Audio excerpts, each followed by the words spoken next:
squad and played every game for the team that year. We had an unbelievable team. We had Gary Ablett, Jimmy Bartell, Brent Maloney, Matt Maguire, Luke Hodge, Tom Davidson.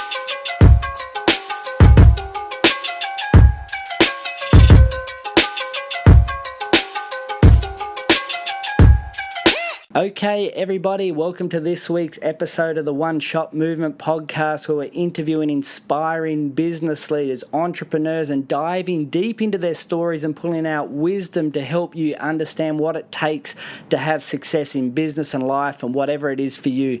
I'm super excited because I'm here today with a very good friend of mine and someone that's inspired me to do a lot of things that I've done in life. He's the Premiership captain of the Collingwood Football Club, or the last Premiership captain of the Collingwood Football Club, but he's got an incredible backstory of rising to become a captain and then become a Premiership captain of the biggest club. So for those that are international guests, Collingwood is the biggest sporting club in Australia. He became the Premiership captain of that, and also he was an All-Australian player, played 200 games, but what is incredible, his effort to get into his sporting passion, transition out after a successful career to become a sought-after leadership coach, both in the corporate world and for sport as well. So welcome, Nick, to the show. Thanks, Chelsea. Thanks for having me, mate. Look, I just want to, I guess there's a lot to unpackage in your story, but I'd love you to fill in a bit of the gaps from, you went from Geelong and getting into the AFL wasn't an easy pathway for you. So love to for you to share a bit about that story. Yeah, look, for me, I guess growing up in Geelong, all I ever wanted to do was play AFL football. That was the thing that from an early age that I just loved and was passionate about. And down there, the first opportunity, I guess, to make a name for yourself or to be seen as someone who has that potential is to make the Geelong Falcons system, which is a representative side for underage players. My first opportunity was a 14-year-old trying out for the under-15s, and they start off with a squad of about 80-odd, and every week they basically cut 10 or 12 and you get down to your actual team. And unfortunately got down towards the end and got cut. As a 15-year-old, got invited back again for the under-15s this time, and same process, and got to the end and got cut. As a 16-year-old, this time for under-18, so it was a bigger squad. Again, similar process, and bigger squad, but they cut it all the way down and get to the squad and that they're going to run with for that season, and got cut. So 3 strikes wasn't looking too good. I started doing a lot more training with the senior players at St Joseph's Football Club, my team, and I was playing under 18s, but I actually played a senior game and filled in reserves a fair bit after under 18 games with them. But to train with those guys, I guess took me to another level, because they were the guys I looked up to and they were sort of heroes to me, so I didn't want to let them down. So I did a lot of extra training in between under 18s and seniors. And I only played the one senior game, but we lost by 120 points, so I got dropped the next week. It wasn't all my fault, but we ran in, was North Shore out at North Shore, which for those who are from Geelong at that stage, they were unstoppable, and it was certainly a tough beginning. They improved a lot that year, got back to the under as a 17-year-old and tried out with the Falcons again for fourth crack. I don't know, I kept inviting me back. At that stage, I was one of the fittest, so we'd have different running sessions and stuff, and I'd be always up the front. And all the feedback was really good, trained really well. Got to our first intra-club practice match, and about 5 minutes into the game, I handballed the ball and put on a shepherd, and guy jumped and stuck his knee in my back and snapped a vertebrae in my back. So I was out for 6 months. Wow. So I got cut again. And obviously I came back at the end of that year, and I was sort of lucky. Mick Turner threw me a bone a little bit, and he allowed me to come in as a training partner, almost like a development guy, just to see what it was like once a week for probably about the last 6 weeks of the season. And just played under 18s with St Joseph's then, and won a flag, which was great. But I sort of had this passion. I watched guys play. Geelong Falcons actually won the Premiership in that year, which would have been my 17-year-old year, which was 2000. But unfortunately, I just couldn't cut it in and get in there. So they invited me back for a fifth time, and again went through the same process. And actually, I made the squad and played every game for the team that year. We had an unbelievable team. We had Gary Ablett, Jimmy Bartell, Brent Maloney, Matt Maguire, Luke Hodge, Tom Davidson. We had about 13 guys end up in an AFL list from the one team, and amongst those guys I won the Best Player in Finals award. So all of a sudden I started getting a lot more attention, and clubs started coming to my house and interviewing me and asking questions of my teachers and my coaches, my principal. All this you find out down the track. I all of a sudden it was looking really positive.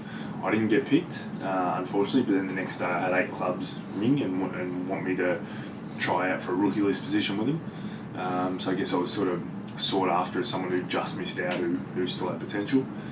So in the end I decided to go to Port Adelaide just because they had Asian defenders and also it would show a really strong commitment for me to move into state and leave my family and 18-year-old to chase that dream. So got there. I spent, I got there the first 5 minutes, met the coach, went in to do my medical, and I had some scans with me because I'd been carrying a groin injury. And I got in and showed the doctor put the groin, sort of the scans up on the board, and he said, you've got osteitis pubis, we can't pick you. And so I've sort of gone from how good's this, how exciting is this, you've just walked in and this is one team of 8, so you know that they're keen on you, and all of a sudden they've basically had the carpet ripped out from underneath you. So I basically I said, hang on, I've just picked you guys, and get the footy manager in and the doctor, and let's talk about this. And also I didn't know anything about that injury, which was an overuse injury. I was playing for my school midweek, I was playing for the Falcons on the weekend, obviously training all week as well. So I ended up convincing them to let me stay for the week anyway. I said, we've already booked my sort of flights and all that sort of stuff and my accommodation. So I was thinking, I'll show you, I'll prove you wrong still, you still want me. So I kept training anyway, and I learned a lot just watching Chad Corns and Kane Corns and Treadway and Primus and all these guys and how they trained and how they went about it, and observed a lot. Got back on the Saturday, and they'd said that we can't pick you because of the injury. So I knew Luke Hodge had the injury a lot worse than what I did, the same one. So I knew Hawthorn just picked him at pick 1, so they didn't have a fear of that. So I rang them up, they were one of those 8, and I just told them what had happened at Port Adelaide, and they said, come down and train with us. So it's about the next 3.5 weeks training with them. Got to the day before the rookie draft, and I sat down with the recruiting officer, and he said, look, there's 4 of you, there's only 2 spots available, but in order we rate you, went through the 4 players, I was 3rd, but he said, we actually think that another team's going to grab our top priority, so if that happens, we'll get the 2 of you. So I sort of left there pretty confident, pretty excited, and that I was going to go to the club I guess I barracked for growing up, and also obviously big connection with Hodgie. So the opposition team did pick, the Kangaroos did pick the player that Hawthorn wanted, so it fell into place really quickly, and then Hawthorn picked their second one, and then they picked the 4th one. Right. To skip me. And I only found out about, probably a decade later, and obviously things had worked out well for me. I ran into the recruiting officer in a lift and just asked the question, and he said, the coach made a last minute call, you obviously had been injured, and he picked the 4th guy because he just felt it was a safer pick, and so it was sort of a sliding doors moment, but missed out, and at that stage there's no free agency or anything. Like, once that draft was done, that's it. There's nothing for 12 months. Yeah. So, I guess because I'd never been in that Falcon system, it'd always been more of a dream than a reality or potential. So I worked really hard at school, and my dad's a builder, my brother's a builder. I couldn't hang a picture frame, so I knew that I was never going to be working with my hands. So I got into a double degree at Ballarat University and packed up and moved up there. So I wanted to play the highest level of footy I could, which was VFL with North Ballarat. And, had Jared Fitzgerald, who was a great coach and known nationally as a great coach. And then there was also just a brilliant culture around the football club. We didn't play finals or anything like that, but just a lot of people would come from different places, and there was just great guys there, and I just had a ball that year, and also had to learn how to grow up a bit and work several different jobs. So I poured pots at the Lakeview Hotel and worked at Ballarat and Clarendon College, doing yard duty for year 8 kids, taught me patience. I worked at, where else, a complete garden, like a nursery, selling pots and fountains and that. So a bit of experience, and had a great year, and got to the end of the year, and Geelong rang up and wanted me to go train with them. So I spent almost a month training with them, and got to the day before the rookie draft, and Bomber Thompson, the coach, called me into his office and said, we're not going to draft you and we're not going to rook you. And I sort of threw my hands up and said, well, what the hell have I been doing for the last month? And he said, we want you to play in our top-up list, which basically means you're at 44 in the list, 22 play AFL, the rest play VFL. You never have everyone available, so you use your top-up list to top up the team. So you basically always play reserves. And I said, look, I was already playing VFL football with North Ballarat, so I said, there's no point me moving. And he said, well, we've got great facilities here, you'll be right under our nose, we'll be getting the best coaching and that. And I just said, no, I've got my jobs and my uni and all that. And he said, well, if you walk out that door, it's it, you only play AFL footy. And there wasn't a lot of players sort of drafted from my age onwards at that stage. Yep. I was 19. And so I said, look, you might be right, hopefully you're wrong. And I walked out, and I did sort of think at that stage it was over. It was only about 4 days before Christmas, because the draft had been pushed back, and I was actually, the next day, Mum was driving me to meet my mates just for a Christmas beer, just schoolmates, and I got a text message from one of those mates who said, well done the draft, and sort of was confused, and Mum pulled over across 3 lanes of traffic, almost killed us, and said, ring him. And I rang him up and said, mate, was that meant for someone else? And he said, nah, Collingwood picture. I said, nah, Collingwood, I haven't spoken to him for 18 months, which was true. And he said, no, it's on the computer in front of me. And I was like, nah, that can't be right. And anyway, I said maybe it was a projection or something, but didn't happen, and I'll see you soon for a beer. And I hung up the phone, I had 4 voicemail messages, and I'm like, what the hell's going on here? So the first one said, this is Noel Judkins, recruiting officer from Collingwood, want to welcome the club. And I was like, I knew my mates had been there a few hours before me, and I thought that they were just taking the piss. I just deleted it. I went down to the second one and said, this is Mick Malthouse, coach of the Collingwood Footy Club. I was like, yeah, bullshit. And I just deleted that as well. I went down to the third one. It was the player manager I'd signed with 18 months before, who no one knew, and my mates didn't know who that was, Peter Lenton, and he was going off and saying, you fucking beauty, how good in the phone. So I thought that's strange. And the fourth one was the captain at the time and now coach, Nathan Buckley, and that's how I found out I got there. So wow. There's a few sliding doors moments, but took a while to get there, but eventually I did. Look, I think anyone listening to that story, just to that part, and we haven't even hit the great highs or anything, like the adversity in terms of disappointment 5 times to really establish yourself in the under-18s team, the injury, relocating to Port Adelaide, then having the courage to pick up the phone and say, Hawthorn, things haven't worked out, would you give me a chance? Thinking you're going to get picked up again, and then relocating back to Ballarat, doing university, and really like looking for your future. I think there's so much for people to understand. To have success in life, whatever that is for you, it does require dedication, it does require courage, it does require the confidence to get out of your comfort zone, and I think that story there alone is some valuable lessons for anyone that's listening. I think, sort of off the back of that, sorry to interrupt you, you're right. It's a bit of, if you want something badly enough, no matter what it is, like if you want to buy that new car, or you want to go on a holiday, or you want to achieve something, I think you only know if you're capable of doing it if you give everything to it. Like if you try something half-assed and think, it might turn out, then it probably won't. So you have to commit yourself to things, and that was a big thing for me, is that's what I wanted. And I know it wasn't something like a fundraiser where I could raise money to go on holiday, knowing that eventually you're going to get there if you keep saving that money.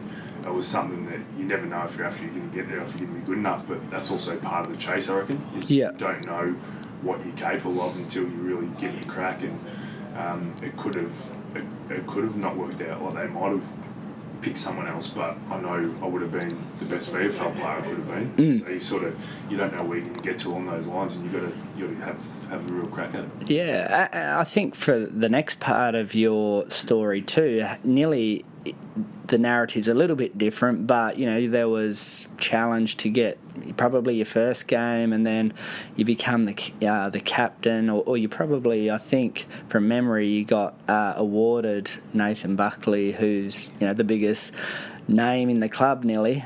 He awarded you his jumper before he got to captain, so he definitely would have seen great leadership in you there.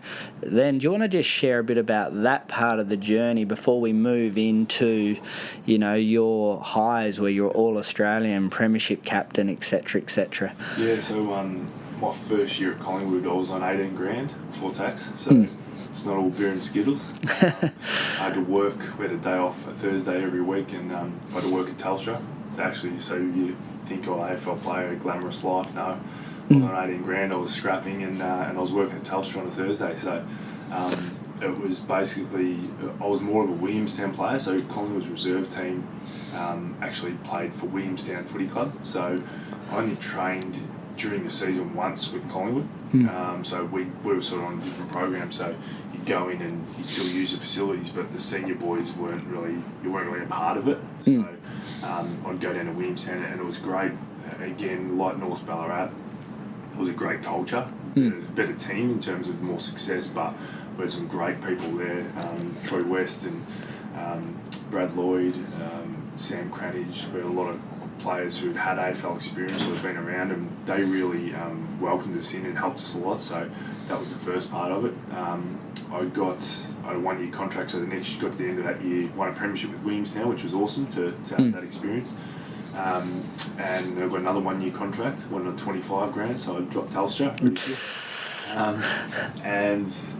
Halfway through that year was when I sort of debuted, and basically didn't really look back from that point onwards. But I think, again, it's just about trying to, for a start, establish yourself. And I think it's almost, it's like going into any job. You get in there and it's a bit awkward early, and you got a bit of sort of time to learn and see where you fit and try and find your place. And then you need to get on the front foot and prove that you've got worth and you've got something to add. So whether it be in any business anywhere or in a sporting team or anything, you want to be able to prove and you want to feel good about yourself that you contributed somehow. So I was just trying to learn as much as I can and work as hard as I could, and I knew my capabilities. I knew sort of what was my strength and the areas that weren't, and I really focused on them and my strengths. Obviously you chip away at your weaknesses, but I think too often we focus on people's weaknesses and what they can't do, and but understand that it takes individuals don't achieve a lot compared to teams. And I'm not just talking in sport, I'm talking about anything you need. If you go into the corporate world and you've got a CEO, the CEO didn't do it. You needed the CFO and the COO and the secretary and everyone else who comes with it. So everyone needs a different group of people around them with different skill sets, and I brought a certain skill set that wasn't the best player, but I contributed. So I guess that's and Buck's giving me the number 5 was I still remember he sat down with me and asked me to take it, and I was sort of like, no way, like you're like a legend in the club and I'm just this young guy finding his way. And when he explained to me, it was about the way I went about it that he admired and all that, and that I had potential leadership in me. That was sort of and that he wanted it, I guess, was something that I went, okay, well, if you've helped me a lot and you've over the last few years, and obviously you're retiring, so I'm happy to take on that challenge as well. And you touch on a really good point about that CEO and business, and you can't be all done yourself. Like I was setting up here today, and I'm very good at some areas and I'm not so good at others, and technical is an area for me I'm not super good at, so I always bring people in typically to help me with my weaknesses. So totally relate to what you're saying there, and if you are in business, take that on board. Don't be the butcher, baker, the candlestick maker. Make sure you get the right team around you and really help them lead and grow. And we'll touch a little bit more on that deeper into the conversation, because that's an area of expertise for you now. But you then took on not too long after you become not the Premiership captain, you become the captain and really started to stamp your imprint at the Collingwood Football Club, plus in the AFL, you also become, an all-Australian player and, very well-respected figure in the community. Was that something that you would say was hard work? Was it, the sacrifices that you were making? How would you say that was where, how did you get to that level? Yeah, it was probably, I've only captained one team in life, which was Collingwood. So I didn't have experience in it, and that was probably what helped me in that I was just me. So I think too often, and potentially early days, I remember catching up with the coach after about the first 4 or 5 weeks of the season, and he said, we didn't appoint you for who we think you'd be, we appointed you for who you are. So he goes, just best advice I can give you is be you. And that's always stayed with me because we've all got different strengths and weaknesses, as you mentioned, and I think that if you focus on you and you're authentic, I know you want to talk about leadership later, but it sort of it rolls into it, is that if you're authentic and you know who you are and you know what you're good at and you know what you're not, then people follow you. And I was someone who I'd put my hand up any time that I failed, because I know I'm going to fail. I'm going to fail all the time, and I'm a father to 3 now, so I fail every day. Yeah, so there's a lot that goes into it, and I think I was probably as shocked as anyone that I was named captain, because I thought you needed a bigger profile, and I thought you had to be one of the best players.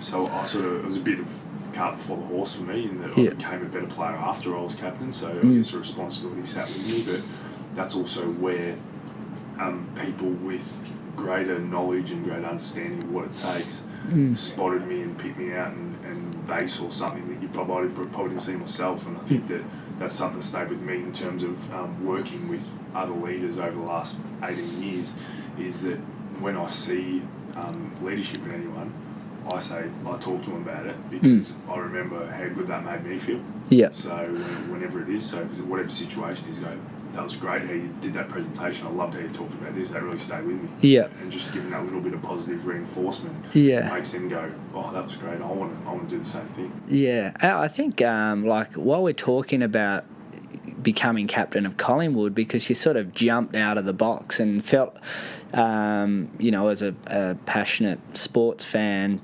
following your journey, it sort of felt like you leapfrogged a heap of players into that role. Did you, were you real confident in what you were doing early on? Did you have that support, or was there any level of undermining, or did you feel anything like that? No, I had great support and everything. I think it was probably, it's like anything, it's timing. So there's certainly people who would have been better leaders than me at that stage, but they'd finished their careers or they'd gone to different clubs or whatever. So there's sort of, as I said earlier, the sliding doors moments where you've got to be the right place at the right time, particularly when it's something like a sporting club. Whereas if you're a CEO of a company, you can sort of be a CEO of a company at most places, because it's more about, you need certain expertise, but it's more about managing people and leadership rather than actually looking at the technical aspects, because, again, as you mentioned, everyone's got their strengths and weaknesses, so you put the technical elements where they need to be,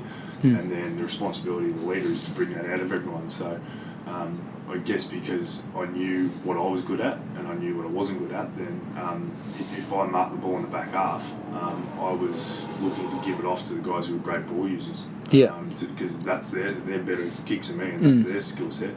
And also gave me a chance to put a shepherd on and try and pick off someone for the opposition. So it's just knowing what you're good at. And it doesn't mean that you're not trying to improve yourself and get better at different things, because I think that's the biggest problem the biggest issue a leader can have, is that they think they know it all. And that's when you really start to struggle with feedback, when you stop seeking feedback yourself. And even if you're leading a team, I often will set different things up, certain situations, to manipulate them so that the feedback's forced upon the leader in the room.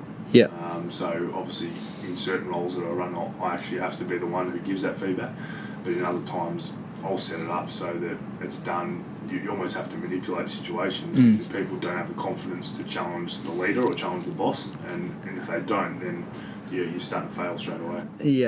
And I guess I'll probably want to touch on responsibility at a level like the Collingwood Football Club, a very proud history. I do have people that jump on from all over the world, so just to set a bit of scene here, Collingwood, you'd often be playing in front of 100,000 people. You'd have, an incredible membership base of nearly 100,000 people, and the Collingwood Football Club hadn't won a premiership when you were captain for probably 25 years at the time. Yep. And they'd only won one before that for, I don't know the date, you can... probably 50 odd years. Yeah, 50 years. So the premiership captain of the biggest club that's playing in front of the biggest crowd, that has the biggest, I guess, people to, take you down type of thing, from a fan point of view, the level of responsibility there, is that something that's transferred over into leadership qualities, do you think? Or Yeah, I think that you focus on the things that are in your control, and too often we worry about things that we've got no say out of, or we can't change it all. So that's a lot of things I talk to our leaders about, is that there's certain things that you can actually have an impact on, there's certain things you can't. So, and in the age of social media, that's probably the biggest example of what I'm talking about, is that people who you don't know can get on social media and say whatever they want about you, and if people read that, they take that as fact when they don't know you. And I've had, over the last 5 years since I retired, I've had every single supporter under the sun come up to me, and whether I've done a leadership talk somewhere, or I've spoken to a sporting organisation, or just they come across me in a restaurant, and they'll say, geez, I just have to say that I hated you as a player. Good. What do you mean good? I'm like, well, for me, my job wasn't for the opposition team to like me. Yeah. My job was to do the best I could for my team. Yeah. So, and as captain of Collingwood, you understand that people straight away, it's you put a target on your back. But I wasn't doing anything for anyone apart from my teammates and our supporters and our club, what I wanted to achieve. So, but when you actually speak to people about that, they're like, well, you're nothing like off the field what I thought you were going to be after I've seen you on the field. And I'm like, yeah, well, it's because I was out there playing a role. You're out there doing the job. And I probably had a bit of added more than anyone else, because I had a bit of white line fever going on the field. I was a bit of a different person when I went out there, in terms of aggression and physicality, the way I had to play. But that was a role I had to play. So it's like anything, you are who you are, and too often it's easy to be potting people you don't know anything about. And again, we talk about, I'm sure you've spoken to many people on these podcasts about mental health and suicide and all those type of things, and a lot of that comes from online bullying stuff and the pressures of pressure and anxiety that comes with putting yourself out there. And as I said, 3 kids now, and the 9-year-old's starting to get itchy fingers and thinking when she's going to get a phone and when she Instagram and all the stuff that comes with that. It's a challenge, because you want them to understand that the people who matter in their lives and whose opinions matter are the certain few in the sanctum, and that there's always going to be people out there who sometimes, just because they're bored and they want to have a joke with their mates and throw it out and say whatever you want about me or about you, and just to see if they get a reaction. And that's where those profile people who can put that to the side and understand that it's not reality are the ones that succeed, whereas it can really affect a lot of others, and that's what I talk to our players a lot about. Yeah, and on, I guess, that winning, your team was, you had built, I guess, a really good team that was having a lot of success at AFL for a while there. Would you say that you impacted the culture, and how important do you see culture in building teams? You hope you do. You hope you do as a leader, that you're having a positive impact on the culture. If you're not, you're probably not leading to your absolute premium. And I guess culture now, in all the roles I work in, is probably the number one thing that I talk about, because I just believe, and I mean, it's backed up by every survey ever done, is that no one ever says your financial benefit or your income is the number one priority for them in the workplace. So it's always about the environment, the people you work with, and I think that people, they want to know what's my job, what am I responsible for, and clarity around that. They want to be either rewarded for it and they've done their job well, or they want to be told this is what you need to do better, and they want to go to an environment that they love every day where you get to work with good people and you enjoy yourself. You don't want to be waking up in the morning and going, another day at the office or another day doing this. So it's not just about finding something you're passionate about in your work, it's actually more about the people, in my opinion. And while it's great to win a premiership and to have played for 12 years and that type of thing, the biggest thing that came out of it for me was the relationships I built. And the people that I still speak to every day who are involved in that, who I might not see for 6 months or 12 months or 2 years, but it's still just like those relationships are so strong. It's still like that. It was just yesterday that you were together. Yeah, I mean, I do a whole chapter in the book, You've Got One Shot, and it's on about building relationships and meaningful relationships. And we hadn't probably connected. You know, we used to cross paths at the pool with the kids on occasions, but there was always that respect and relationship there that, you know, when I called you to be a guest on the podcast, you know, that still, you know, you respected me, I respected you, and, you know, happy to do that type of thing. And that's a really important thing that I really want people to understand, is how to build meaningful relationships, not just relationships. Yeah. And it's important that so we try, and even in this day and age, we try and dig even deeper. So particularly the generation of sports people that I've been working with coming through. So I worked with the Melbourne Storm for 6 years.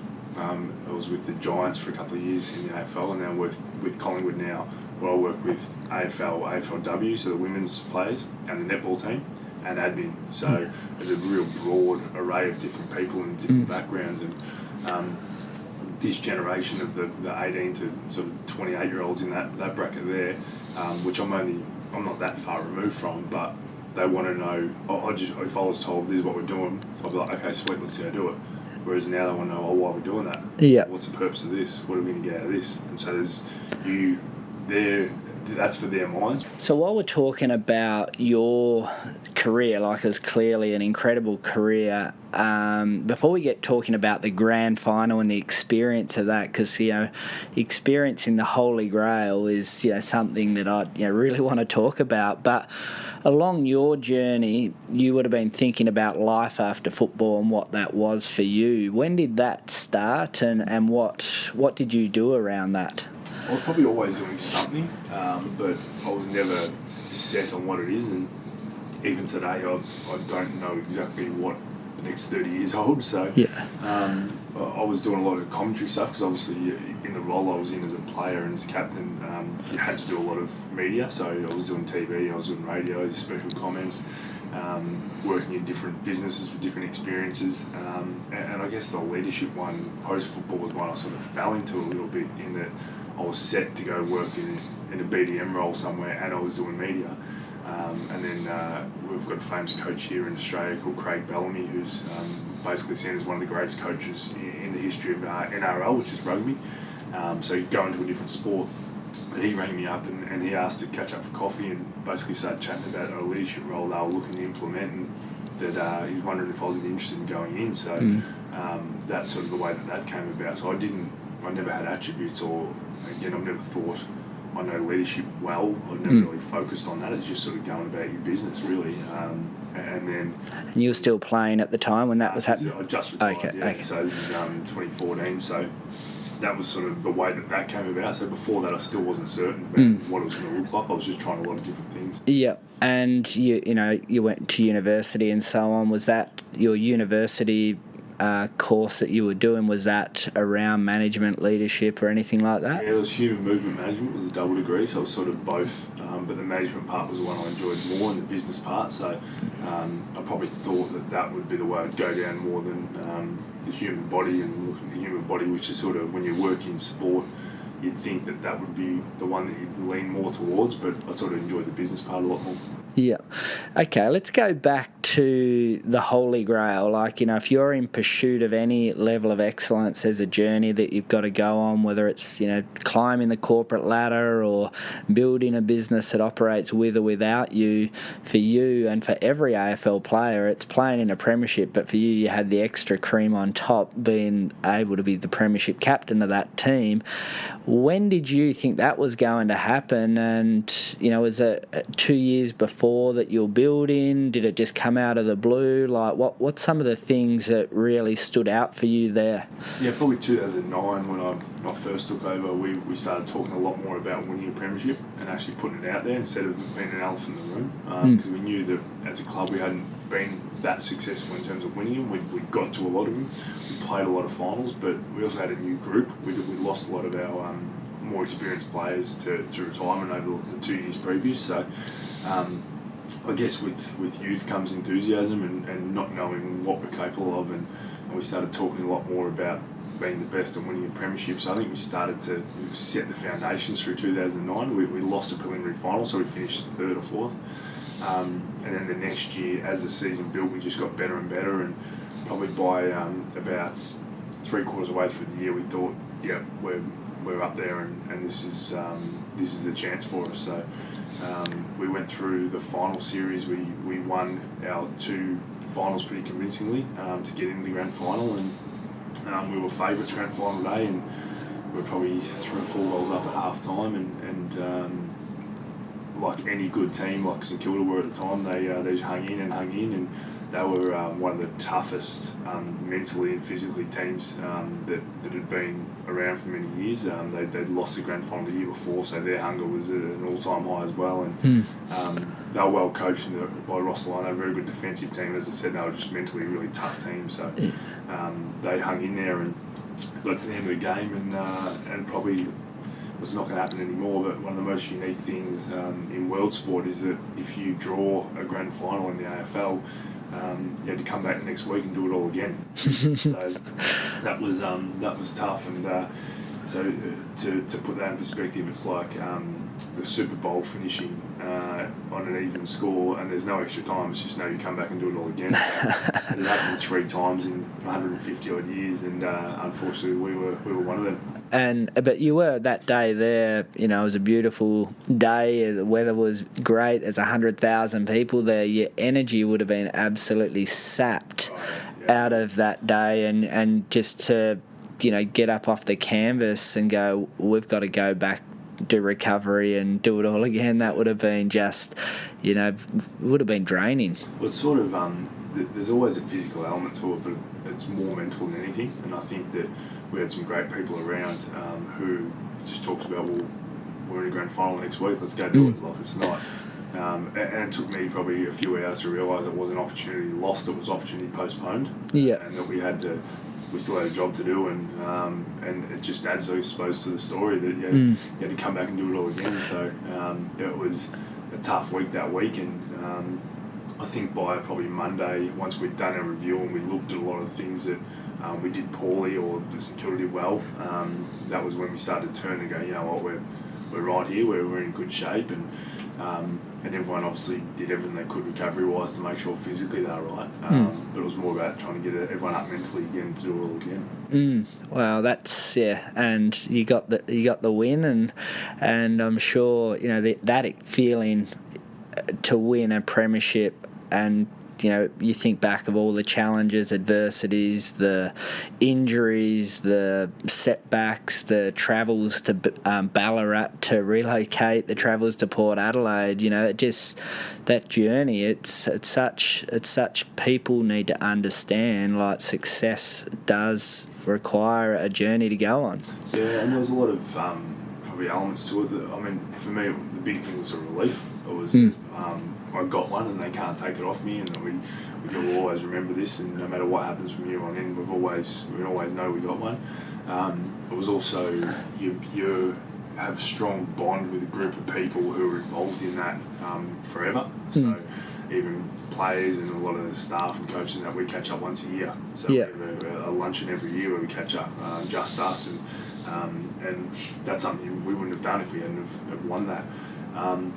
And probably the final one is I had an opportunity, so I wrote a book about, I'd been keeping a diary for a few years, so we put that into a book, ran it all, and I travelled around country Victoria with the book and with the Premiership Cup, and spent about 3 weeks and just meeting like 70-year-old men who would line up for 3 hours, bawling their eyes out to get a photo with you in the cup, and just saying, like, I can die happy now, understand what this means.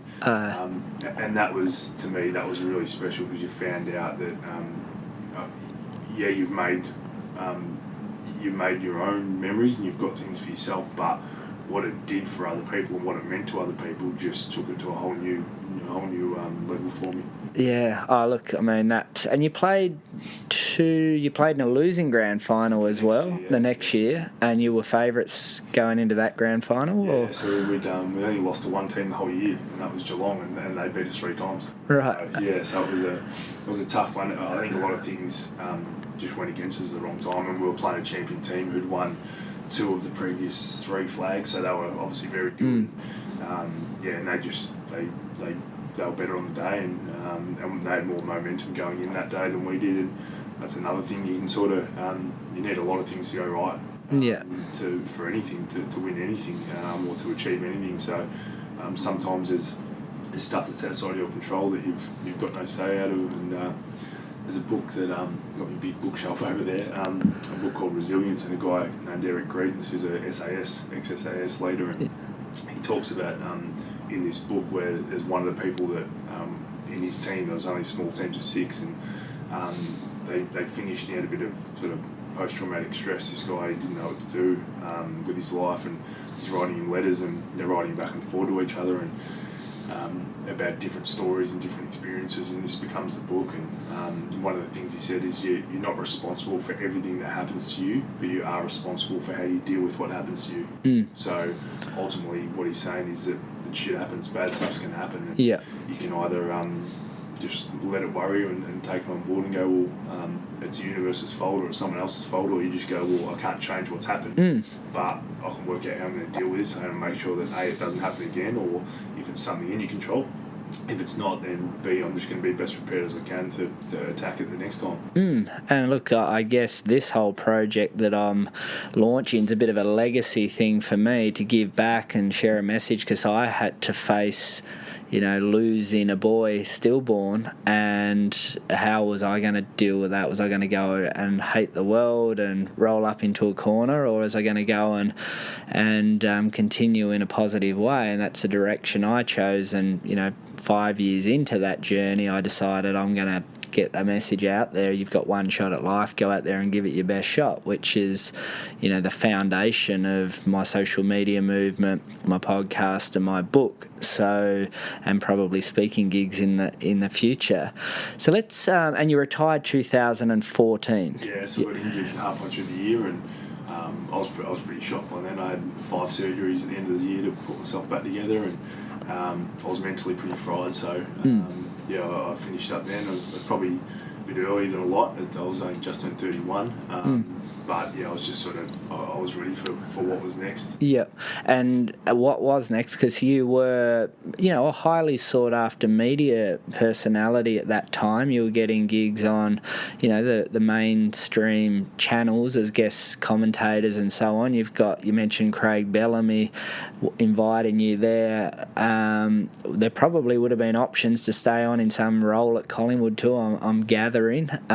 Talk about making decisions of, there for you and Aaron and the kids. It's could be life changing whatever you do. Yeah, I think you just got to find what you're passionate about and what's next. So you can't be a footballer forever or a sports person forever. So unfortunately, there's an expiry date on every athlete's career, and quite often they don't know when that is. So I guess the media stuff, I didn't know where that was going to lead, but I knew that I didn't want to do it forever. I knew that it was sort of a means to an end. And then I was doing some business stuff, which was a great experience for me, and to work through that. After a year at the Storm, Leon Cameron contacted me. He was a coach of the Giants, who in a different state up in Sydney, but we're in AFL, so I actually went on and did a role with them in leadership for 2 years as well. So probably the challenging part about that was it was a fly in, fly out. Yeah. So for 2 years, I had 226 flights in 18 months, actually. So, wow. A lot of flying up there, but because I did that, I did my MBA in that 18 months. So just because I wanted to have something at the end of it, like spending so much time on planes and in airports and in lounges, and I wanted to make sure that I had something to show for that as well. So and also I'd never been in another AFL club I only know one club, so it was good to get a different experience and meet some great people and work with them as well. And just again, like listening to you talk all the way throughout here, sacrifice for success and things that you're prepared to do. 226 flights to help progress your career, moving, to go to university, leaving home early. All of these things are just, that they're a part of your character, and, some people give up too easy, and that there is, again, you've got one shot at life, go out there and give it your best shot. It's really, really important. So what about leadership? You're, involved in successful clubs. I'm in your office looking at Premiership with a Storm and your recognition there, and you've been involved with Collingwood that's having a successful era again, and you're doing some work corporately as well in leadership. What do you see is good leadership? How do you become a good leader? And I'd like you to share a bit about that, because I want people to learn and grow as well. I think, as I said, the first thing is to be authentic, to be who you are, and understand who you are. And that's when I go and do different corporate gigs, and sometimes they just want you to talk about your story and they take their own lessons from it. And sometimes I actually like to ask them questions, so there's a bit of reflection time for them. So some of them are about, I share what my strengths and weaknesses are and actually ask people, so what are your strengths and weaknesses? Yeah. And quite often people don't take time to sit back and go, oh, well, actually, I'm good at this, or I'm good at this, and this is what I struggle at, or whatever. And they're things you need to be aware of. You have to have that self-awareness of who am I and what am I good at and what am I not good at, to be able to help others recognise the same thing. I think that integrity for me is a massive one. If you say you're going to do something, do it as a leader. Yeah. Because trust starts dissolving really quickly. If you say you're going to do something, you don't end up doing it. And so it's okay to fail on things and put your hand up and say, nah, I stuffed that one up, or I got that one wrong. And that's all people want. That's what they want from their leaders. Obviously, there's big picture stuff, but ultimately, as I mentioned earlier, you want to go to an organisation every day that you enjoy being around good people, and you want to be challenged. You want to be successful, and from a leadership perspective, always be learning. There's so many. There's not one leader. There's not. This is how you be a great leader. It's different for everyone. Yeah. And for some people and I've worked with a lot of people who, if they were asked to get up in front of a group and do a presentation, they just go to war and they can never do it. And that's fine. Like, we can work ways to try and help you through that, but also understand you don't have to be the one that stands up in front and gives an inspiring speech. You don't have to do a Dr. Martin Luther King, get up there and I've got a dream, and actually talk through things like that. Yeah.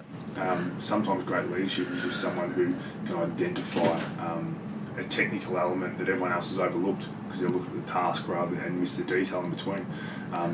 The leadership, you go put your hand up and say, I reckon we've missed something here. The leadership for someone to actually go, I've noticed the behaviour of someone is different to their norm, there must be something going on. Taking the time to go over and put your arm around them and find out what that's all about. So it takes all types, and that's the biggest thing, is that there's no set this is the things you have to be a great leader, apart from the fact you need to be authentic and you need to have integrity.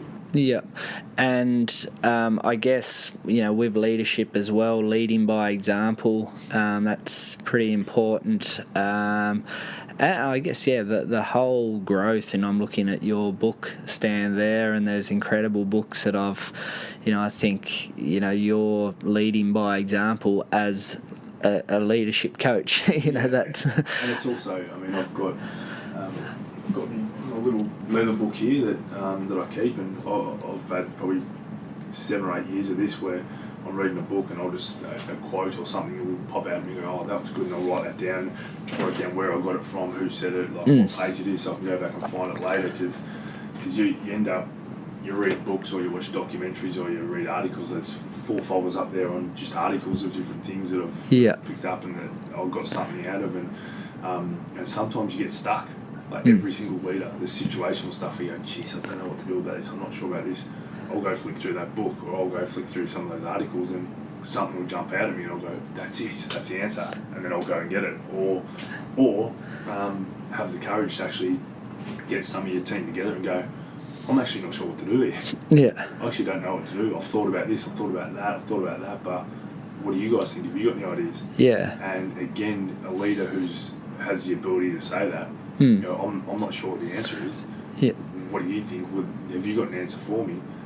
That is authentic to people, and that's something that people can relate to, because no one ever has all the answers. And Ray Dalio, he's got a great book, Work-Life Principles, and he often talks about getting a good mastermind of people around you. You might be the CEO, but it doesn't hurt to have 3 or 4 people to just say, this is what I think the best decision is, but is it the best decision? I want to hear all your opinions, and then collectively doing that. And I think that's exactly what you're talking about. Yeah, and quite often I've read other ones where I think it might have been Amazon or a Google one where the leader of that group always has to talk last, so that everyone else isn't influenced into a groupthink of, I agree with the boss. Yeah. So they've all actually have to give their own opinion before you get to the boss, and the boss might have a completely different opinion, or it might have changed because of what he's heard in that room, or what he's heard in that room. So again, that's another little sort of element, another way you can go about it.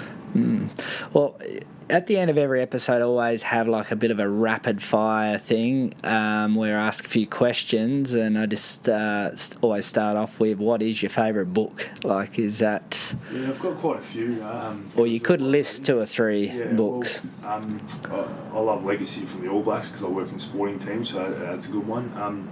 Probably the most underrated that a lot of people haven't heard of is The Starfish and the Spider. And The Starfish and the Spider is about...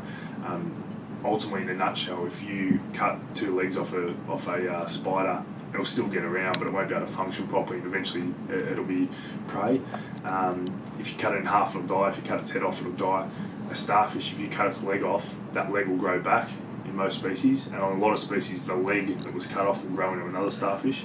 If you cut a starfish in half, they'll both grow into a new starfish. So it's about the adaptability. Yeah. And about they go through different organisations and how they're centralised and decentralised in the way that it works. So I actually just love that theory of always being a starfish, like not just relying on one skill set or one ability. Actually, you always be developing yourself, so you've got multiple directions you can always go. Yep. And what would you say the best bit of advice is that you've ever received? Probably the one I mentioned earlier was early on in my captaincy at Collingwood, from a coach who said, we didn't put you in this position for who we think you will be, we put you in this position for who you are. And so that was for me a big one about the authenticity of this is who you are and don't try to be anyone else. Yep. And what about the worst bit of advice you've ever received? Worst bit of advice? Geez, that's a tough one. You tend to just wipe it off, so you spend too much time reflecting on it. But I haven't got a worst bit of advice, but any time I hear people talk about their political stuff in the workplace, like how they want to manipulate situations or do things that are going to further advance their own best interests. Yeah. I just can't stand that, because in leadership, it's not about your best interests, it's about everyone else's and trying to better the team. So that's one I really struggle with whenever I hear something like that. Yeah. What about, we've sort of touched on this a little bit, your next 3 to 5 years? Like you said earlier that, it's all up in the air.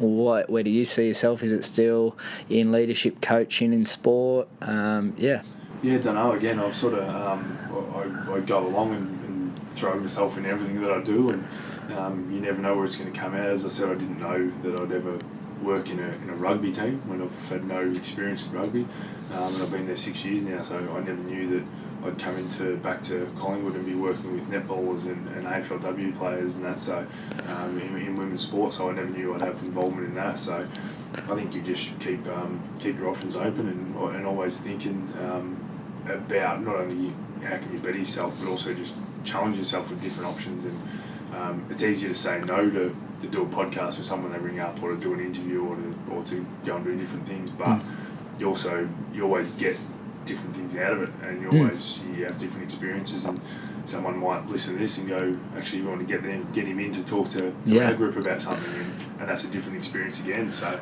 I'm sort of open to whatever life throws at me, I suppose. And I guess I always give people an opportunity, just on that note, to share a bit about where they can find more from Nick Maxwell. Do you have a website where people could go to and register interest for or buy your book, or you've just let it out? Unfortunately, I'm not a big social media person, so it's probably my downfall, is that you can't just hit me up on social media and do anything like that. But I've got my own website consulting wise, so njmconsulting.com. So you can go on there or Google the name and you'll find it. But if any inquiries or if anyone's got thoughts on different things or want to go through things, then that's the way to get me. Yep, cool. And from myself, thank you very much for taking the time. You're an extremely busy man, and you're just about to start the footy season. And I'm sure that you've got lots of things happening as well. I just heard that you'd been to Europe recently, and I really appreciate you coming on the show. And as everyone on the show would have got so much value out of talking to you about, I guess sometimes conceptualising sport and journey and success in sport across into business life, entrepreneurship, getting ahead. There's so many parallels to be drawn, and I think talking to you, there's been a lot of value out of today's episode. So thanks again. Thanks, Mark. You've got one shot, so take it. You live one life, embrace it. Don't let fear tie you down, it'll mess you around. You've got one shot.